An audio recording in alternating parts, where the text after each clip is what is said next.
In March 2011, a magnitude 9.0 earthquake in the Pacific Ocean, 72 kilometers east of the Tokyo region in Japan, caused a tsunami that flooded the Japanese coastline. This resulted in 20,000 dead and estimates ranging from 200 to 300 billion US dollars worth of financial damage.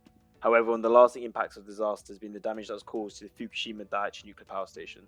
3 of the reactors were flooded, which led to their partial nuclear meltdown. In the immediate aftermath of the disaster, following fears of radiation leaks, an exclusion zone of a radius of 20 kilometers was established around the power station, forcing 150,000 people to be evacuated from the area. Since 2011, power plant operator TEPCO have pumped in water to cool the melted fuel and debris. Once the water comes in contact with the radioactive materials, it becomes radioactive itself. Over time, this has led to an accumulation of 1.34 million tons of radioactive wastewater. That's enough to fill 500 Olympic-sized swimming pools. TEPCO have been using a process known as Advanced Liquid Processing System, or ALPS, to filter over 60 radioactive substances from the wastewater. But the water is not entirely radiation-free, as it still contains tritium and carbon-14, which are radioactive isotopes of hydrogen and carbon. The filtering process cannot remove these from the water. Wastewater has previously been stored in onshore tanks, however space has now run out, with capacity expected to be reached by early 2024. The Japanese authority proposed a plan in 2021 to release the treated contaminated water into the Pacific Ocean, and since then has sought the approval and support from the International Atomic Energy Agency. The plan was signed off by the UN's nuclear watchdog in July 2023, with authorities concluding the impact on people and the environment would be negligible. However, several UN-appointed human rights groups, as well as Greenpeace, have condemned the plan, releasing reports casting doubt on TEPCO's treatment process of the wastewater, alleging that it doesn't go far enough in removing radioactive substances. Countries across Southeast Asia have opposed the plan, with China the most vocal opponent, who has accused Japan of using the ocean like its private sewer. Beijing has also accused Tokyo of violating international and moral legal obligations, and that Japan must bear all consequences if it proceeds with the plan. Hong Kong said it would immediately activate import curbs on some Japanese food products, joining South Korea and China, who already have import bans on seafood products coming from around Fukushima. Taiwan, Australia and Pacific Island nations have also voiced their concerns.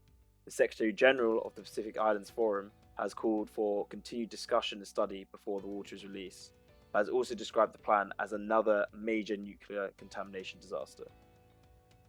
Japan has been able to win over some support for the proposed plan, with the leaders of the Federated States of Micronesia and the Republic of Palau now saying that they have no objection to the release of the contaminated water. In South Korea, a recent poll shows that 80% of the public are worried about the water release. However, since carrying out their own independent research, the South Korean government has endorsed the plan and have accused protesters of scaremongering, with the Prime Minister Han Duck-soo saying that they would be willing to drink the water to show the public it is safe. It should be noted that despite their approval, the South Korean government is still refusing to stock Fukushima seafood products on their supermarket shelves, and the panic of some shoppers fearing supply chain disruption has caused shortages in salt and other necessities as people stockpile.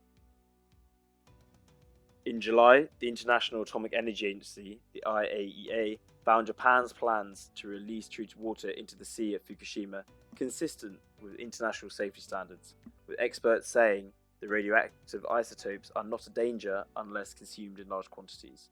Tokyo has said that the water released into the ocean has been mixed with seawater, resulting in levels of tritium and carbon-14 that meet international safety standards, and that actually they are less than levels associated with wastewater which is regularly released from nuclear plants in other parts of the world.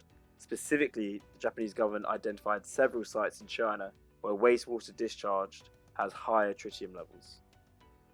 At home, Japanese Prime Minister Fumio Kishida promised his government's full support for fishing communities during the decades-long process to release the treated radioactive wastewater from the nuclear power plant. Meeting with fisheries representatives, Kishida promised measures to protect the fishing industry's reputation until the release ends.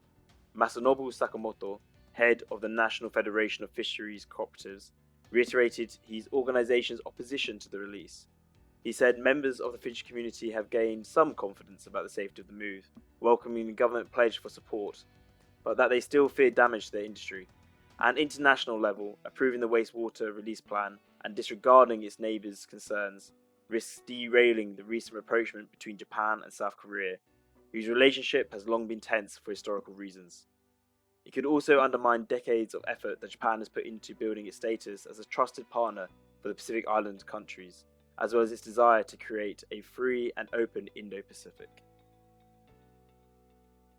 Despite assurances from their governments, it is understandable why people are concerned when not only will they potentially be ingesting the radioactive isotopes by eating seafood caught in the region, also the fear that local people such as fishermen have for their jobs and livelihoods if countries around the world will start to refuse to import seafood caught in the region due to contamination.